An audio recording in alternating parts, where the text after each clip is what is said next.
645, Michael Cohen, 1320 WILS. This brand new poll from 60 Minutes and Vanity Fair focusing on etiquette, and you are going to be maybe shocked or maybe in full agreement with some of the things that people find most uncouth in behavior. To break it all down, we're joined by Colleen Rickenbacher, an etiquette expert online. She's crspeaks.com, crspeaks.com. Colleen, thanks for joining us.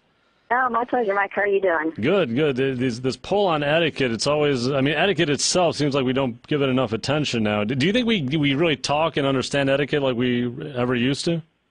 No, unfortunately, it's kind of a dying art. People are trying to bring some of the civility back, and I think more and more that all of our wonderful electronic skills out there, people are starting to notice a little bit more that people are just becoming rude with a lot of the things, that they're just taking just some of it for granted and not paying attention to what's going on. And, some of the people are just getting a little fed up with it. No, the number one, by far, etiquette faux pas the people found most disturbing was emailing and texting during meals.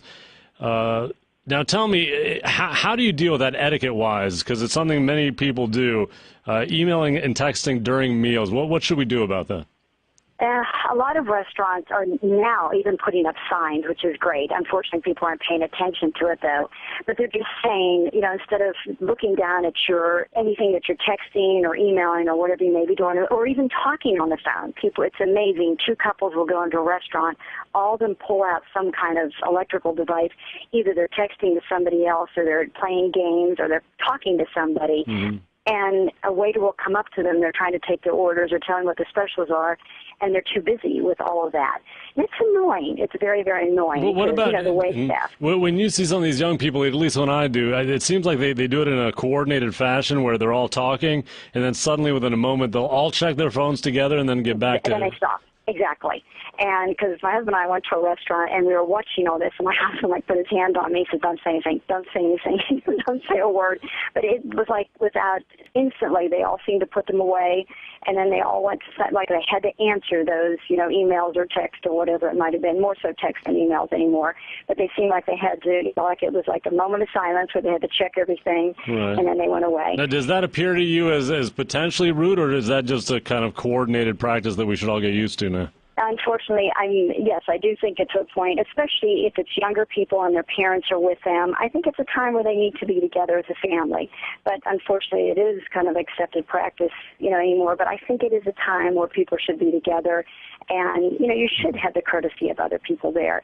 And some families do have a rule when you do come to the dinner table or you do go out to a restaurant, you do put everything away. You leave them in the car, you leave them in the purse.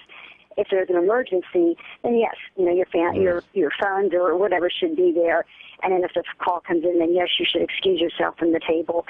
But it's to a point where now you see some younger people or younger adults or even adults, they put headsets on and they're there, rocking to the beat of the music or, texting and all that when the whole meal goes on.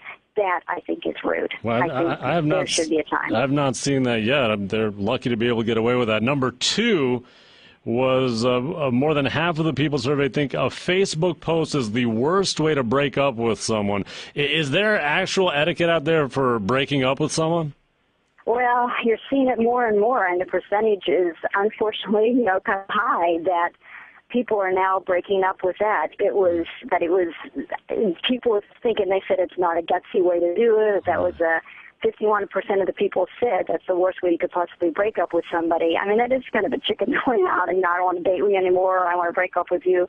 How long they've been going together, I don't know. Or the second way was with a sticky note and then just a text or an instant message, just kept on going. Is all of that wrong? Do you have to do it in person, or can you maybe... Well, I mean, it would be much nicer and a little bit more civil, if you would do it by that way. But, I mean, that's the way the times are going. Now, I personally think that's a chicken's way out to say, just by a Facebook.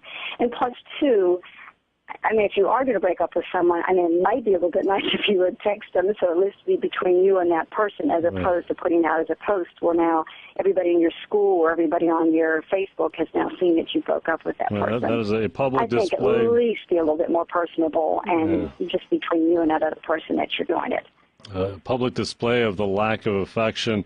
Now, which of the following formalities do you think is the most important to be kept alive? The very top one, when asked in this poll, was men opening doors for women. Is that alive and well out there? No, it's not, unfortunately, but it's not only just men opening doors for women. I think when you go through a door, I think out of courtesy, everybody should turn around and look who's coming to the door behind them. I don't care if it's a child or an elderly person. I think out of that courtesy, just for a couple of seconds, just turn around, see who's coming behind you, and nicely hold the door. Because if someone with a lot of bags in their hand or a small child. I always wonder, because sometimes I have people who are holding the door for me when I'm not even close to the door, and I start feeling bad. I almost have to start running to the door. A little jog would be nice, but you don't have to hold it for like 10, 15 seconds away from you. But within the next couple steps, 5 to 6 steps, that's also nice. If they're, a good jog away from you, no, you don't have to worry about that. But don't slam it in their door, or in their face, rather. Right. If they're close, close behind you, that's also nice. And the age doesn't make a difference. But if you see someone that's, like holding a child or holding bags or, has a whole bunch of stuff in their hands, that's also nice. And it's also very nice, too, if they, if they turn around and say thank you to you, then it makes it worth your while. Right. Well, if they held the door, it's always good to say thank you. If you're hanging out with a woman or walking somewhere with a woman as a man, should you always be opening doors for her? It's nice, but it's, again, it's another society thing that's losing its civility. But yes, it's a nice option. Well, what about opening the door on a car? Should you be doing that too, or can she do that? Well, sometimes that happens when you're starting to date, but then it kind of loses it as it's going down.